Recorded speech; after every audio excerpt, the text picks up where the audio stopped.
आज शुभ खुदावन यीशु मसीह के जलाली और कदूस नाम में आप सबको सलाम। हालेलुया। खुदा का शुक्र करते हैं कि हम इस दूसरे महीने के पहले हफ्ते के अंदर हम खुदावन के बदन और उसके खून में शरीक होने के लिए मौजूद हैं। आप में से कोई ये ना सोचे कि मैं इत्तफाकी खुदा की हज़ूरी में आ गया हूँ। नहीं, अगर हम सब यहाँ पर मौजूद हैं तो हम सबों को खींच कर लेकर आने वाला खुदा का पाक रूह है, ताकि हम खुदावन की हज़ूरी में बरकत पाने वाले बने। निकालिए मेरे साथ यिर्मयाह। यशायाह की किताब के बाद यिर्मयाह की किताब है। ऐसा निडर खादम है कि उसे किसी शख्स की कोई परवाह नहीं। खुदा के कलाम में लिखे थोड़े, हाँ की जगह हाँ और ना की जगह ना। और यही काम होता था यिर्मयाह का। खुदा का रूह, खुदा की कुदरत, खुदा का जलाल यिर्मयाह पर नाज़िल होता था और इसने हमेशा खुदा की आवाज़ खुदा के लोगों तक पहुंचाई है और इसे कभी किसी चीज़ की कोई परवाह नहीं होती थी। याद रखिए, अगर हम दिलेर नहीं है ना तो इसका एक और मतलब आता है। क्या आएगा? उसका ऑपोजिट क्या आएगा? बुज़दिल। क्या बुज़दिल खुदा की बादशाही के वारिस होंगे? ये तो साहब मुकाशवा की किताब में लिखा हुआ है ना कि बुज़दिल खुदा की बादशाही के वारिस है। खुदा को ज़रूरत ही नहीं है बुज़दिलों की, खुदा को ज़रूरत है दलेर लोगों की।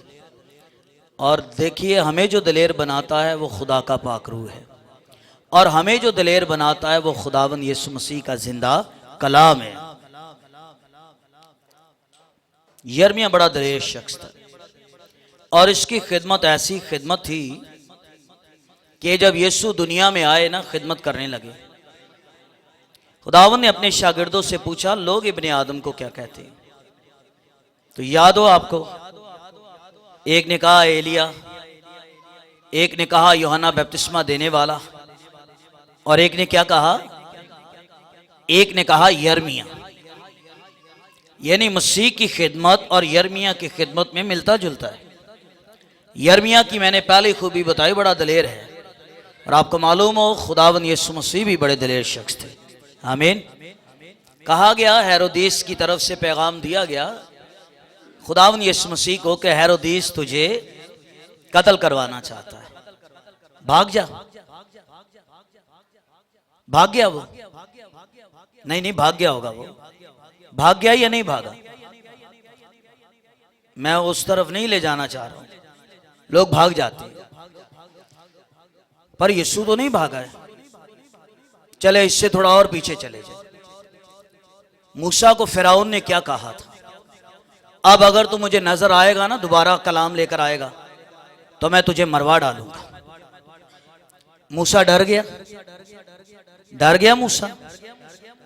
मूसा फिर भी खुदा का कलाम लेकर फिरौन के पास गया है। खुदावन यीशु मसीह को हेरोदेस ने कहा, यहां से भाग जा। किसी ने पैगाम दिया, यहां से भाग जा, तेरी जान को खतरा है। खुदावन यीशु मसीह नहीं भागे। उन्हें पता है मौत का एक दिन मुकर्रर है, जिस दिन आनी है, चाहे मैं यहां रहूं या भाग जाऊं, मौत तो आनी ही आनी है। सच कह रहा हूं या अपनी तरफ से कुछ कह रहा हूं? मौत तो एक दिन आनी आनी है, जो दिन मुकर्रर है। कहते हैं जो रात कब्र में है वो रात कब्र ही के अंदर है, वो बाहर नहीं है। और हमें डरने की जरूरत नहीं।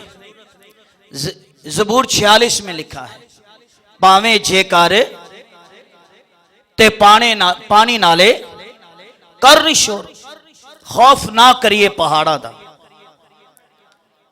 जो कुछ मर्जी हो जाए। कल मैं किसी जगह पर था, उस शख्स के साथ एक हादसा पेश आया।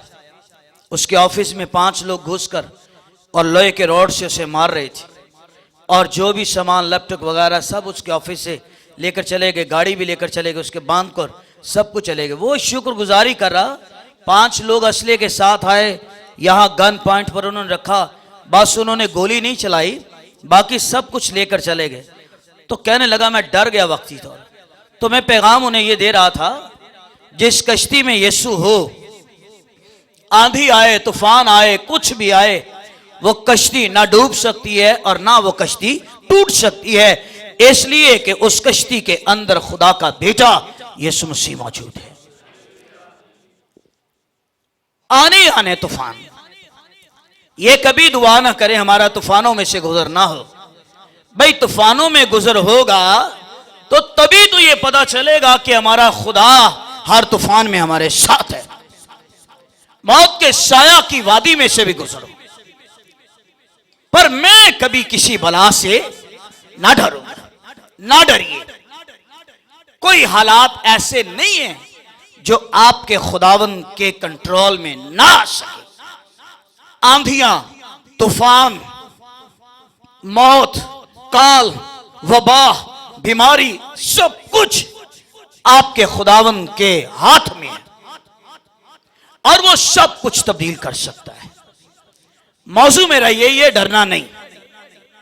बाइबल कहती है इब्रानियों में, सादिक शेरे बब्बर की तरह दलेर है, और ये दलेरी हमारे अंदर सिर्फ खुदा के कलाम की कुदरत की बदौलत है। यीशु को कहा गया यहां से चला जा, हेरोदीस तुझे कत्ल करवाना चाहता है, पर यीशु ने उसको जवाब दिया। यीशु ने से कहा जा।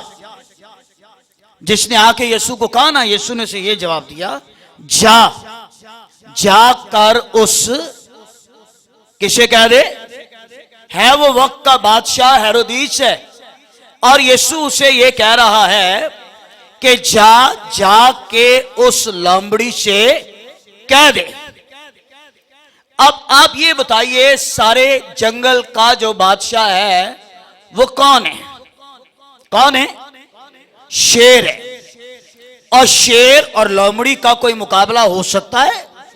शेर अगर अपनी जगह पर धाड़ता है तो बाकी जितने जानवर हैं वो अपनी अपनी बिलों में और वो अपने अपनी जगहों पर छुप जाते कि शेर धाड़ रहा है। और मुकाशवा 5वें बाब में लिखा हुआ है कि मैं जार जार रोने लगा, तो तब एक ने मुझसे ये कहा, मत रो, मत रो, मत डर, मत सोच के कौन इस किताब की मोहरों को खोलने के लिए गालिब आया है। एक है, एक है, सुन लीजिए इंजील क्या कहती है।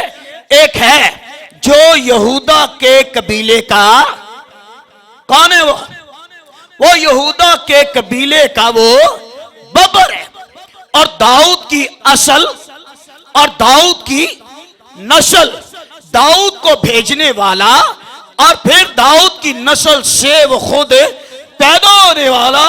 और उसे बाइबल ये कहती है कि वो यहूदा के कबीले का वो बब्बर है। और जरा सोचिए, यीशु हेरोदीस को लोमड़ी कह रहा है, इसका मतलब यह हुआ कि वो खुद शेरे बब्बर है। और हेरोदीस अगर से के वो वक्त का बादशाह है, अगर से के वो वक्त का हाकिम है, पर उसके अंदर जो स्पिरिट है वो लोमड़ी की तरह है। और यीशु ने कह दिया, हेरोदीस से कह दो मैं तेरी किसी बात से डरने वाला नहीं। मत्ती 10वें बाब में लिखा हुआ है, यह मसीह का फरमान है, उनसे ना डरो जो जिस्म को कत्ल करते हैं, उससे डरो जो जिस्म और रूह दोनों को जहन्नुम में डाल सकता है। इस मैसेज में यीशु ने साफ बताया, मत डरो इब्लीस से, मत डरो बीमारियों से। मैंने सलीब पर इब्लीस को भी तबाह कर दिया है, और मैंने सलीब पर सारी बीमारियों को भी मैंने तबाह बर्बाद कर दिया है। डरना नहीं। क्या मसीह ने मैसेज दिया? उस लोमड़ी से कहो कि मैं आज बीमारों को शिफा देता, मुर्दों को जिंदा करता। मैं कल भी यही करता रहूंगा, मैं कल भी यही करता रहूंगा, और फिर परसों मैं अपनी राह को चला जाऊंगा। जो राह उसने मेरे लिए मुकर्रर की है, मैं उस राह पर चला जाऊंगा। मौत से ना डरिए। लोग डरते हैं मौत से। शायद औरों के लिए मौत तबाह बर्बाद कर देने वाली चीज का नाम है, लेकिन मुकद्दसों और ईमानदारों के लिए मौत एक ऐसा दरवाजा है जिसमें से वो दाखिल होकर अपने खुदावंद के पास चले जाते हैं। मौत ही वो दरवाजा है जिसमें से दाखिल होकर हम खुदावंद के पास जाएंगे। सो यिर्मयाह एक दलेर खादम था, और यिर्मयाह की तरह की खिदमत मसीह की थी। और उसने पूछा, लोग मेरे बारे में क्या राय रखते हैं? कई राय में से कहते यूहन्ना बपतिस्मा देने वाला जी उठा है। कईयों ने कहा कि एलिया जो आने वाला था वो आप ही है। और ये आवाज भी मसीह के कानों में आई कि आपको यिर्मयाह कहते हैं। फिर तो पतरस पर रूह कुछ नाज़िल हुआ, ये मुकाशवा उस पर खुला। पतरस ने ऐलान करके ये आप दलेरी के साथ कहा कि तू जिंदा खुदा का बेटा मसीह है।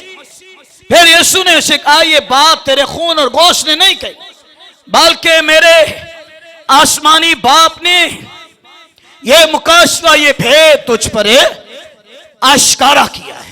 करता है। और इसके दूसरे मायने कि यहोवा बमाल करता है। जो कुछ इसमें लिखा हुआ है, अगर इस कलाम पर अमल न किया जाए,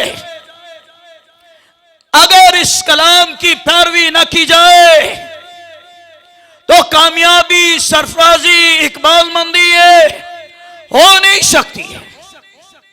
लेकिन अगर कलाम पर अमल किया जाए, अगर कलाम की फर्मा बरदारी की जाए, तो याद रखिए सरफराजी के लिए हो नहीं सकता कि खुदा कोई दरवाजे को ना खोले। अगर उसके कलाम पर ईमान लाए, अगर उसके कलाम को कबूल करे, अगर उसके कलाम की पैरवी करे, तो याद रखिए खुदा का कलाम यह कहता है कि मैं तुझे सरफराज करूंगा और मैं तुझे इकबालमंद करूंगा। खुदा ने यही बात यहोशू से कही। यहोशू की आंखें इस्राएल पर हैं और यहोशू की आंखें मर्द खुदा मूसा पर हैं। कहने लगा मूसा से ये मौत से होती, कहने लगा इस्राएल मुझसे पूछेंगे। तो खुदा ने यहोशू से कलाम करके ये कहा कि यहोशू सुन, तेरी आंखें मूसा की तरफ है और तेरी आंखें कौम बनी इस्राएल की तरफ।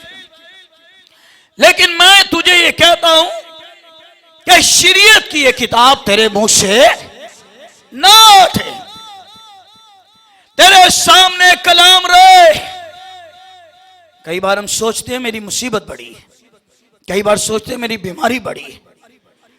अगर आप अपनी मुसीबतों को देखते रहेंगे तो कभी आपकी जिंदगी के अंदर मुआवजा नहीं होगा।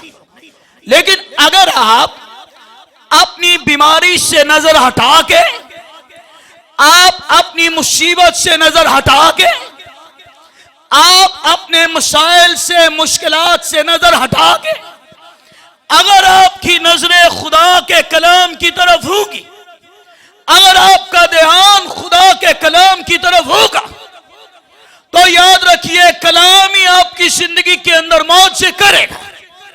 यह कलाम ही आपके लिए कामयाबी के दरवाजे खोलेगा। यह कलाम ही आपके लिए तरक्की के दरवाजे खोलेगा। शरीयत की यह किताब तेरे मुंह से ना हटे। पौलुस कहता है इब्रानियों में लिखा है, ईमान के बानी और कामिल करने वाले यीशु को नजरे यीशु पर लगाओ, उसकी सलीब पर लगाओ, और उसके कलाम पर लगाओ। और जब हमारी नजरें उसके कलाम पर होंगी, अगर कलाम से नजरें हटाएंगे तो छोटी सी मुसीबत बड़ी नजर आएगी, छोटी सी मुसीबत पहाड़ की तरह नजर आएगी। अगर अपनी नजरें कलाम पर लगाएंगे तो बड़ी मुसीबत भी आपको छोटी सी नजर आएगी। इसलिए कि जब कलाम पर नजरें लगाएंगे तो कलाम ये कहता है कि मैं तेरे लिए सब कुछ करूंगा। कलाम ये कहता है तेरे लिए सब कुछ हो जाएगा। यहोशू अपनी नजर मूसा पर ना लगा और ना अपनी नजर तू कौम बनी इस्राइल पर लगा। अगर तूने अपनी नजरें लगानी है तो शरीयत की ये किताब तेरे मुख से ना हटे, बल्कि दिनों रात तुझे इसी का ध्यान रहे। तेरी नजरें कलाम पर लगी रहे। आगे वादे बेशुमार है, तभी तू खूब कामयाब होगा और तुझे इकबाल मंदी की राह नसीब होगी। कहते मेरे नसीब ही पैड़े नहीं। पर जब कलाम आपके सामने होगा और जब आपकी नजरें खुदा के कलाम पर होंगी, पता नहीं नसीब कैसा है कि कैसा नहीं, लेकिन जिनकी नजरें खुदा के कलाम पर हैं उनके सारे नसीब अच्छे होते हैं, उनके सारे अच्छे होते हैं। ना डर, मैं जैसे मूसा के साथ था मैं तेरे भी साथ ही रहूंगा। फिर उसने अपनी नजरें ना मूसा पर लगाई, ना उसने नजरें कौम इस्राइल पर लगाई। उसने नजरें लगाई तो उसने खुदा की शरीयत पर लगाई, उसने नजरें लगाई तो खुदा के कलाम पर लगाई। इसलिए यिर्मयाह को दलेर कहते हैं। वो अपनी कौम के लिए खुद खुदा के जुर्म में माफी मांगता है। उसे मालूम इस्राइल ने गुनाह किया है। वो चिल्ला चिल्ला के खुदा के जुर्म में कहता है, कहता काश मेरा सर पानी होता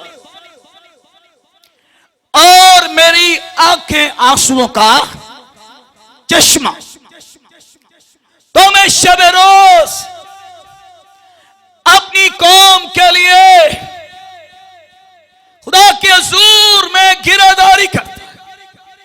कौम गुनाह कर रही है पर यह शिफायत के लिए खुदा के हुजूर में खड़ा हुआ है। यह कह रहा गुनाह मैंने किया है, तेरे कलाम की नाफरमानी मैंने की है। हमारे अबाओ अजदाद के गुनाहों को तो हमें माफ कर। ये खुद माफी मांगता है। तो चलिए दूसरे बाब की तरफ चलते हैं। दूसरे बाब की 21वीं आयत।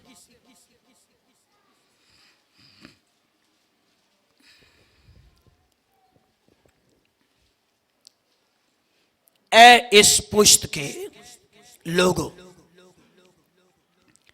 खुदावन के कलाम का क्या करो जी, लिहाज करो।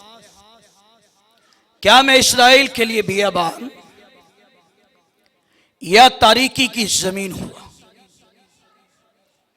मेरे लोग क्यों कहते हैं कि हम आजाद हैं? आजाद हो गए फिर तेरे पास ना आएंगे। जो मौजू आज हमारे लिए है वो ये है कि खुदा के कलाम का लिहाज करो। और अगर कोई खुदा के कलाम का लिहाज ना करे, अगर कोई खुदा के कलाम का एहतराम ना करे, अगर कोई उसके कलाम की ताबेदारी ना करे, लिखा यह है कि वो कभी भी भलाई को ना देखेगा। जिन्होंने कलाम का लिहाज नहीं किया वो लोग इस जमीन के ऊपर, गौर से सुनते जाइए जो लिख रहे हैं वो लिखिए, भाई जिन्होंने इस जमीन पर खुदा के कलाम का लिहाज नहीं किया है वो जलील और ख्वार रहे, वो औरा गर्द रहे। जिन्होंने खुदा के कलाम का लिहाज नहीं किया है, लेकिन बाबरकत लोग वो है जिन्होंने अपनी जिंदगियों में हमेशा खुदा के कलाम का लिहाज किया है। लिहाज करने से मुराद उसके कलाम की फर्माबरदारी करना है। लिहाज करने से मुराद उसके कलाम की पैरवी करना है, और लिहाज करने से मुराद उसके कलाम को कबूल करना है। और जिन्होंने लिहाज नहीं किया, इसका मतलब उन्होंने खुदा के कलाम को अपनी पीठ के पीछे फेंका है। और जिन्होंने उसके कलाम को अपनी पीठ के पीछे फेंका है और जिन्होंने कलाम की नाफरमानी की है, इस जमीन के ऊपर उनके खानदान तबाह व बर्बाद हुए। अगर आप शमूएल की किताब में बुजुर्ग खुदा का खादिम एली काहिन था, इस्राएल में कितने साल खिदमत की? 40 साल। कोई कहानत पर उसके ऐब नहीं है, और बड़ी खुदा की आवाज सुनने का तजुर्बा है। शमूएल आया तूने मुझे पुकारा, कहने लगा नहीं। शमूएल आया तूने मुझे पुकारा, कहने लगा नहीं। फिर आया तूने मुझे पुकारा, कहने लगा नहीं। ये समझ गया कि ये बार बार जो इससे आवाज आ रही है, ये किसकी आवाज आ रही है? इसे एली काहिन ने शमूएल को बताया है, बेटा सुन मेरी बात, मैं तुझे नहीं बुला रहा हूं। अगर तुझे आवाज आ रही है तो इस्राएल का खुदा तुझे बुला रहा है। जिसने खुद आवाज सुनने का तजर्बा नहीं ना, वो कभी किसी दूसरे की रहनुमाई नहीं कर सकता है। अंधा अंधे को राह दिखाए तो दोनों कहां गिरेंगे? वो घड़े में गिरेंगे। अभी शमूएल को आवाज सुनने का तजर्बा नहीं है, वो एली के पास आया है, कहने लगा सर मुझे बुलाया है, कहने लगा नहीं बुलाया है, जा जाके लेट जाओ। वो लेट गया है। फिर आवाज आई है शमूएल, ये भागा है, कहने लगा सर मुझे बुलाया है। एक और सबक मिल रहा है, क्या देता हूं? खुदा उनको बरकत देता है जो अपने पासबानों की कदर करते हैं, जो अपने पासबानों की इज्जत करते हैं। ये बच्चा है ना, अभी आगे बुजुर्ग बंदा है, उसे पता है ये मुझसे सीनियर है, इसने खुदा की आवाज सुनी हुई है और वो जाके कह रहा मुझे बुलाया है। वो कहने लगा बेटा सुन मेरी बात, रात के 3 बजे 2 बजे 4 बजे तू मेरे पास आया है, मैंने तुझे नहीं बुलाया है।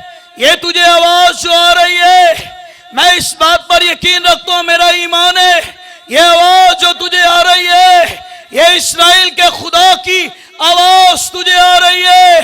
तेरा खुदा तुझे बुला रहा है, तेरा खुदा तुझे पुकार रहा है। और अब अगर तुझे आवाज आए आवाज को सुनता है।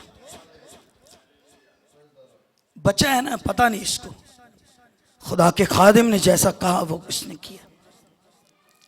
एली काहिन की बात हो रही है और जबरदस्त उसकी खिदमत कितने साल रही? 40 साल इस्राएल में वो खुदा का खादिम रहा। ऐद का संदूक उसके दिल के अंदर है, वो ऐद के संदूक की कदर जानता है। ऐद के संदूक से कुव्वत है, जोर है।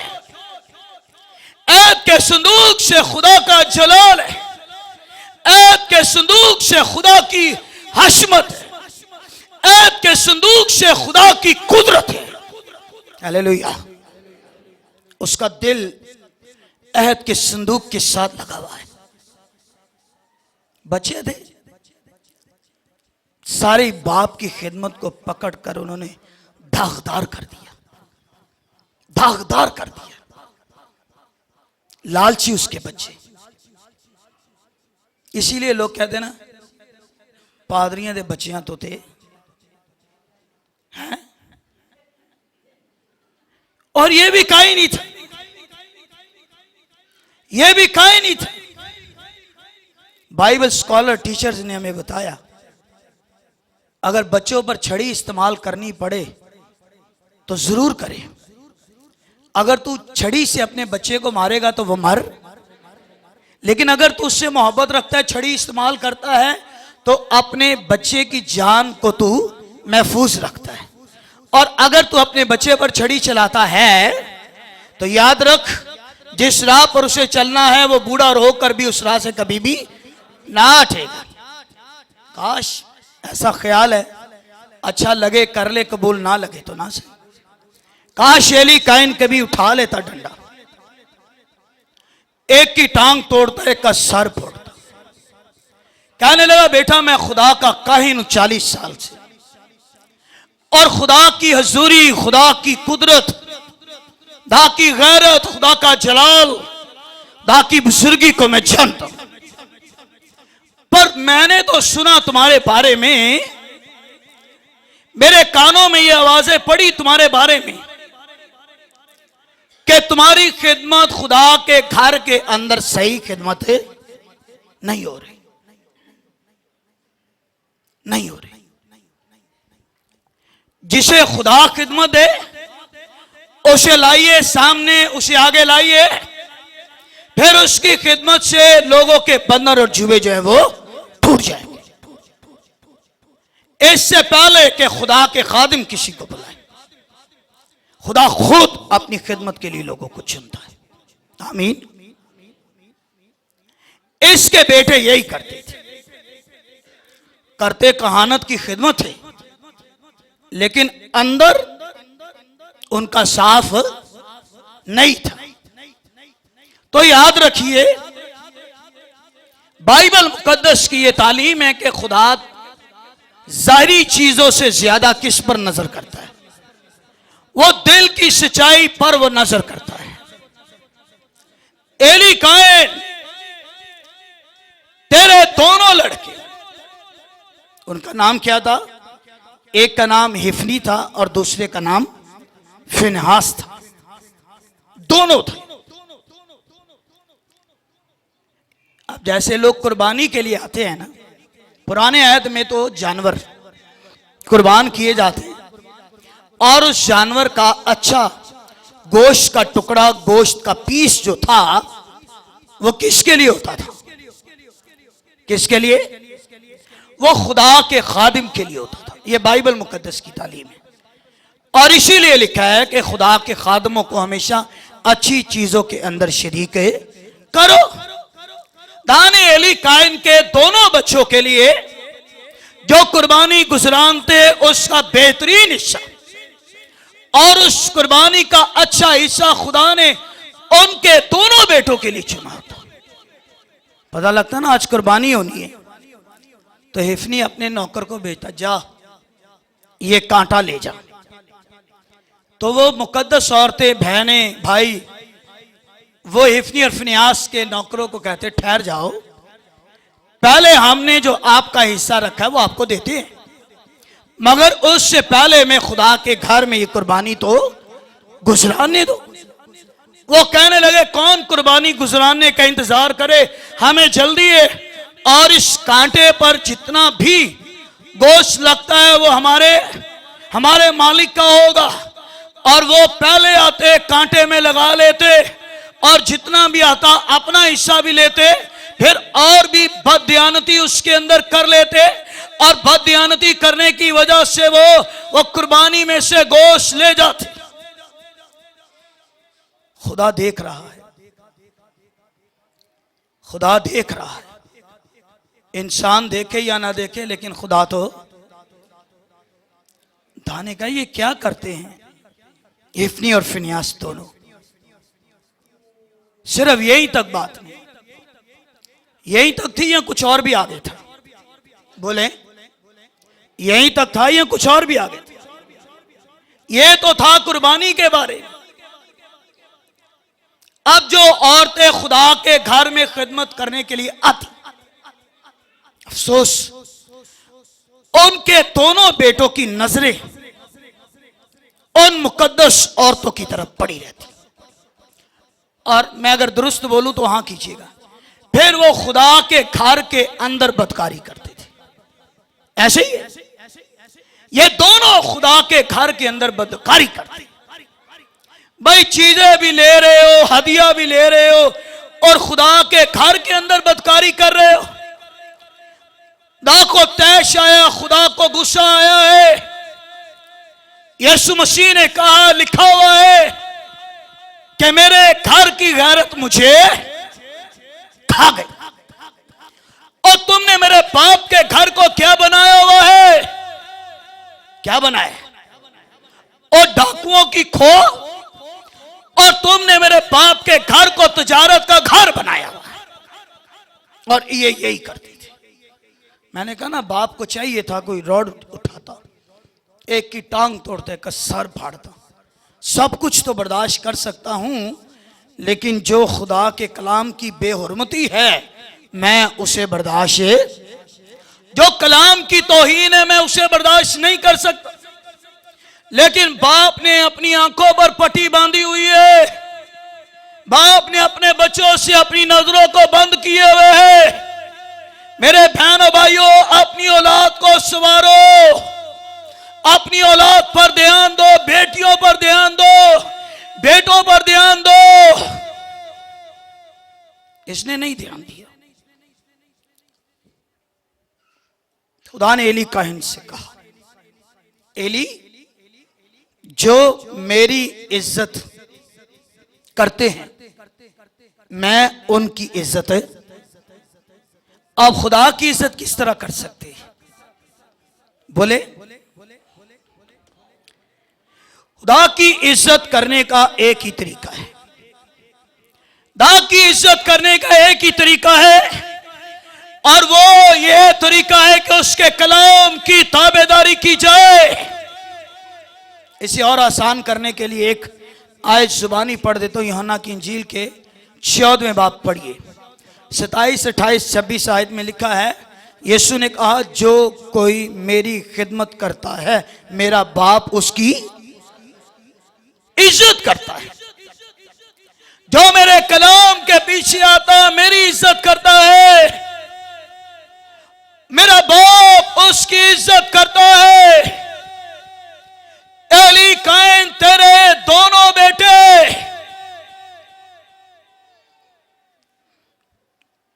इस चीज में मान ना करें, मेरे 4 पुत्र थे उदा एक, मेरे 4 थे उदा है ही कोई नहीं। इससे बड़ी लड़ाई पड़ी रहती है। ये मैं लोगों की बात भी करता हूं, बाइबल की बात भी करता हूं। हन्ना को कौन सताती थी? सोतन। क्यों सताती थी, क्यों छेड़ती थी? क्योंकि उसकी औलाद थी पर हन्ना की कोई औलाद ना थी। कई यही बड़ा करेंगे, मेरे 4 जियोदा कोई भी नहीं, या मेरे 4 और उसका 1।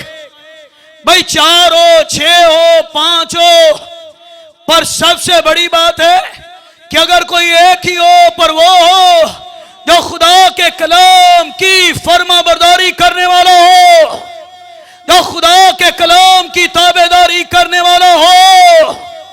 हालेलुया। कहिए, खुदावंद तू जो मुझे औलाद दे, चाहे 2 हो, 3 हो, 4 हो, 1 हो, जैसा भी हो, लेकिन वो निकलें जो तेरे कलाम की ताबेदारी करने वाले निकले, वो निकले जो तेरे कलाम की फर्माबरदारी करने वाले निकले। इसके 2 ही थे और दोनों ने बड़ा गंद मचाया हुआ है, और दोनों ही की वजह से लोग खुदा के घर में नहीं आते। कहने लगे, क्या करें, चर्च जाके भी हिफनी फिनियास ने गंद डाला हुआ है, क्या करें। लेकिन खुदा को गैरत आएगी कि नहीं आएगी? आएगी या नहीं आएगी? उसको तो गैरत आएगी। बाइबल कहती है खुदा ने कई नाम अपने बताए हैं, और उसके कई नामों में खुदा का एक नाम यह भी है कि खुदा गयूर खुदा है।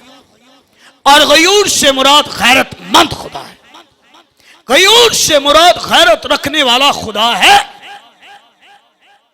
लोग खुदा के घर से दूर हो रहे थे। मैं इसकी आखिरी बातें कर रहा हूं।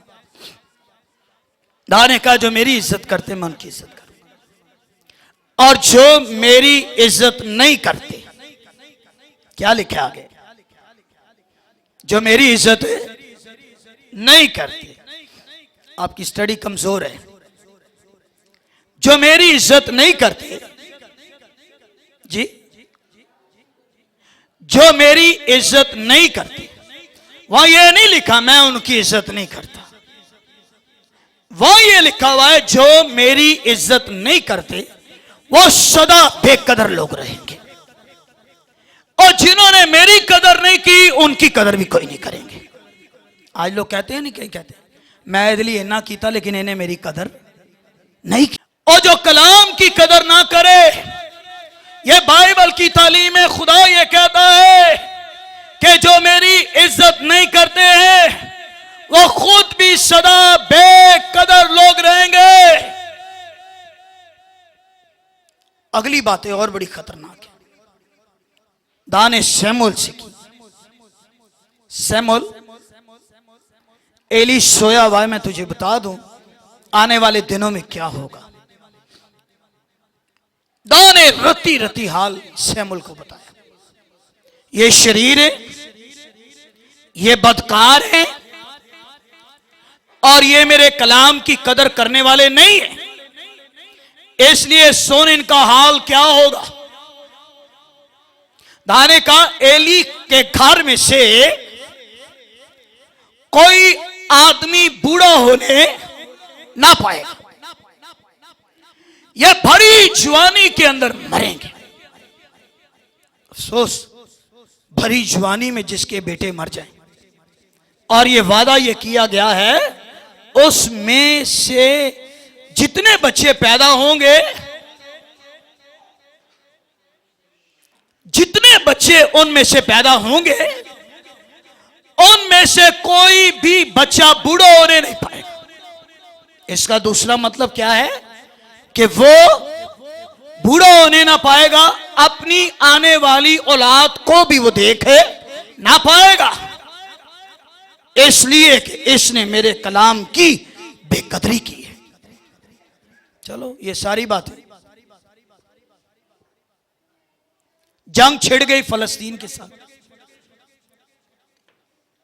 ले गए, कहने लगे एली कायन ऐत का संदूक साथ ही जाएगा, वो ले गए ऐत के संदूक।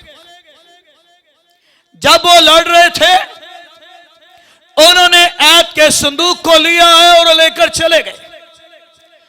एक आदमी भागा हुआ आया है, कहने लगा हो गया है और बेटा पैदा हुआ है, और जिस बहन का बेटा पैदा हुआ उसे हिलाया, कहने लगे तेरा बेटा पैदा हुआ है और वो हमें बताए इसका नाम क्या रखना है। कहने लगी मेरे घर में तबाही फेरी हुई है, मेरे दोनों जवान, मेरा शौहर, मेरा देवर, मेरा ससुर मर गया, बेटा पैदा हुआ, क्या खुशी करे, क्या नाम रखे। एक नाम उसने रखा है, उन्होंने कहा इसका नाम क्या रखा जाए, यकबूर। और यकबूर के मायने आगे ये लिखे हुए हैं कि हशमत इस्राएल से जाती रही। जब ऐत का संदूक चला गया है, जब खुदा की हजूरी चली गई है, जब उसका कलाम चला गया है, जब सब कुछ चला गया है, तो बाइबल में पढ़ा क्या है, खुदा अपने लोगों से ये कह रहा है कि पुश्त के लोगों क्या करो, मेरे कलाम का तो लिहाज करो। कोई कहे ना मुझे शिफा नहीं मिलती, तो वजह यह नहीं दुआ नहीं सुनी जा रही, वजह यह है कहीं ना कहीं तो कलाम की बेकदरी की जा रही है। कोई कहे मेरे बंधन नहीं टूट रहे, और बाइबल तो यह कहती है कि खुदा सारे बंधनों और जीवों को तोड़ देता है। अगर नहीं टूट रहे तो इसकी वजह यह है कि कलाम को कबूल नहीं किया जा रहा है, क्योंकि जहां खुदा का कलाम है वहां बंधन और जुए टूट जाते हैं। इसका घर तबाह